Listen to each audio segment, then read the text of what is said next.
हाय learners, आप सभी का हमारे YouTube चैनल सोशियोस्फीयर पर बहुत बहुत स्वागत है। मैं हूं डॉक्टर अंजलि द्विवेदी और आज हम बात करेंगे मैकेनिकल सॉलिडेरिटी यानी यांत्रिक एकता और ऑर्गेनिक सॉलिडेरिटी यानी जैविक एकता के बारे में।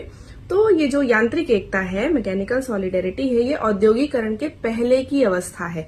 यांत्रिक है, यंत्र या मैकेनिकल हम देख के ये सोच लेते हैं कि ये अभी फिलहाल जो स्टेज चल रही है, अभी जो हमारा दौर चल रहा है, ये वो स्टेज है। नहीं, आप इसको ऐसे ही याद करिए कि इसमें यंत्र है, मैकेनिकल है, तो ये इंडस्ट्रियलाइजेशन के पहले की स्टेज है ना कि इंडस्ट्रियलाइजेशन के बाद की। जो वर्तमान युग चल रहा है, ये मैकेनिकल सॉलिडेरिटी में नहीं आता है।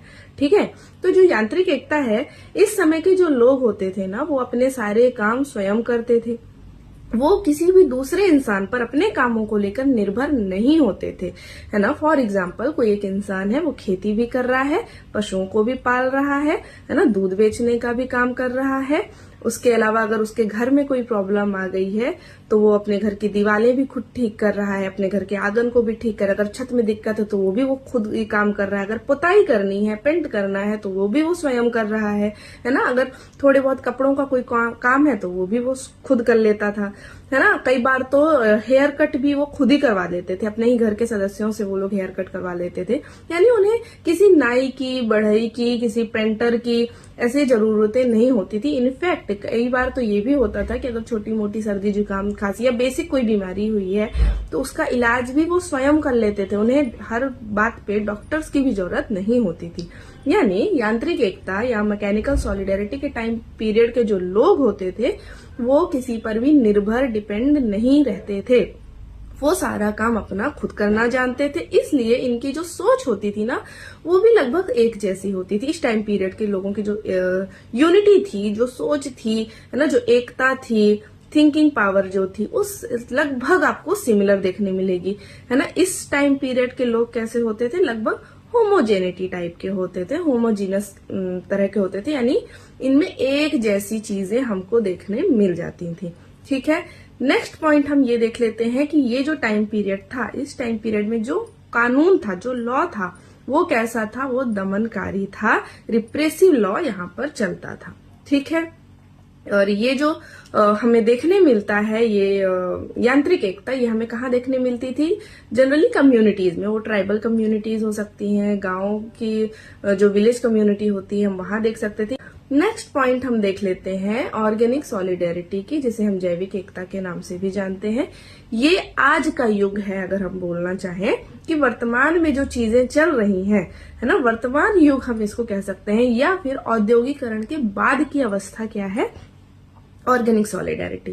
ठीक है, इसमें लोग कैसे होते थे? हेट्रोजीनस टाइप के होते थे, विजातीय टाइप के होते थे, यानी हर एक इंसान अलग अलग होता था। इनकी विचारधारा अलग हो सकती है, ठीक है, इनके काम अलग हो सकते हैं, और सबसे इम्पोर्टेंट जो ऑर्गेनिक सॉलिडेरिटी है ना, जो हमारी जैविक एकता है, इसमें हर एक इंसान स्पेशलाइज्ड होता है किसी न किसी काम में। यानी एक इंसान जिसको घर बनाना आता है, जो इंजीनियर होगा या जो डॉक्टर होगा या जो फार्मर होगा, उसको दूसरा काम शायद नहीं आ रहा होगा, है ना। जरूरी नहीं कि जिसको फिजिक्स बहुत अच्छे से आती है उसको बायोलॉजी भी उतनी ही अच्छी आ रही होगी। ठीक है, यानी ये जो जैविक एकता, इस टाइम पीरियड में क्या चीज आगे बढ़ा? स्पेशलाइजेशन आगे बढ़ा। सेकेंड, डिवीजन ऑफ लेबर आगे बढ़ा, श्रम विभाजन हो गया। यानी अगर आपको बीमारी है तो आपके पास एक डॉक्टर है, वहां आपको जाना पड़ेगा। अगर घर बनाना है तो एक अच्छा सा सिविल इंजीनियर चाहिए आपको, है ना। अगर आपको एक कपड़ा ऑल्टर कराना है या कोई कपड़ा सिलवाना है तो आपको एक अच्छे से बुटीक में जो अच्छा सिलाई का काम जानता है, जो उस चीज का स्पेशलिस्ट है, उसके पास जाना पड़ेगा, है ना। आप इसको ऐसे समझ सकते हैं, हमारे जो ऑर्गन्स होते हैं, और ऑर्गेनिक हम सॉलिडेरिटी देख रहे हैं ना, तो इसको आप ऐसे रिलेट करिए कि जो हमारे ऑर्गन्स होते हैं, हम हाथ के ही काम करा सकते हैं, हम हाथ से पैर के काम तो करा नहीं सकते हैं।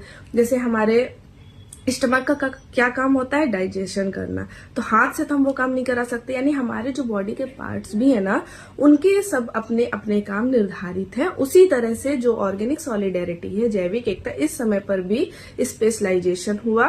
हर एक इंसान अपने अपने फील्ड का नॉलेज अच्छा खासा उसके पास है ना, हर एक इंसान के पास। अब हम बात करें यहाँ पे जो कानून था वो कैसा था? वो रिस्ट्रिक्टिव था, है ना। यानी समाज सुधारक टाइप का कानून था यहाँ पर। और यहाँ पर जो लोग होते थे ये एक दूसरे पर निर्भर होने लग गए। ठीक है, अगर एक इंसान है तो उसको एक डॉक्टर की भी जरूरत है, एक वकील की भी जरूरत है, एक पुलिस वाले की भी जरूरत है, एक बुटीक वाले की भी जरूरत है, एक कारपेंटर की भी जरूरत है। यानी बेसिकली यहाँ पर लोग डिपेंडेंट होने लग गए। और चूंकि डिपेंडेंट होने लग गए इसलिए इन लोगों में एक यूनिटी हम देख सकते हैं। लेकिन उसका कारण क्या है? क्योंकि ये निर्भर है। आज अगर ये किसी का साथ देंगे तो ही कल सामने वाला इनका साथ देगा। ठीक है, और ये चीज हम कहाँ देख सकते हैं? ये हमको शहरों में देखने मिल जाएगा। ठीक है, यहाँ पर जो डेंसिटी होती है वो बहुत ज्यादा होती है, मोरल डेंसिटी है ना, बहुत ज्यादा होती है। क्यों? क्योंकि देखिए एक जो इंसान होता है वो दिन भर में लगभग 800 लोगों से मिल रहा होगा, हजारों लोगों से मिल रहा होगा, सबसे कम्युनिकेशन हो रहा होगा। ठीक है, तो बेसिकली कॉम्प्लेक्सिटी यहाँ पर बहुत ज्यादा बढ़ जाती है। वही चीज अगर हम मैकेनिकल में देखें तो वहां पे मुश्किल से 10-12 लोगों से इंसान मिलता है, उतने से ही इंटरेक्शन होता है, तो उनकी थिंकिंग पावर भी लगभग सिमिलर रहती है। यहाँ पे हर एक अलग अलग इंसान से मिल रहा है, हर इंसान के साथ अगर वो खड़ा है बात कर रहा है तो उसकी जो सोचने की क्षमता है वो हर इंसान के साथ अलग अलग होगी। ठीक है, अगर हमको स्पेशलाइजेशन में भी अगर हमको होमोजेनिटी देखना है तो हम स्पेशली किसी ग्रुप में जा सकते हैं। सपोज एक टीचर का ग्रुप हो गया है ना, स्टूडेंट का ग्रुप हो गया, उसमें हमको सिमिलैरिटी मिलेगी। लेकिन जैसे ही हम अगर कॉमन इंसानों में देखने लगेंगे तो वहां पर हमको ये जो थिंकिंग पावर है, ये सोचने समझने की जो क्षमता है, जो विचारधारा है, वो उसमें हमको डिफरेंसेस देखने मिल जाएंगे। तो ये था मैकेनिकल सॉलिडेरिटी और ऑर्गेनिक सॉलिडेरिटी। आई होप आपको समझ आया होगा। अगर नहीं आया है, अभी भी कहीं पे कोई डाउट है तो प्लीज हमें कमेंट करके बताइएगा और अच्छे से इसे हम क्लियर करने का प्रयास करेंगे। नेक्स्ट जो हमारा टॉपिक होगा वो होगा रिप्रेसिव लॉ और रिस्ट्रिक्टिव लॉ।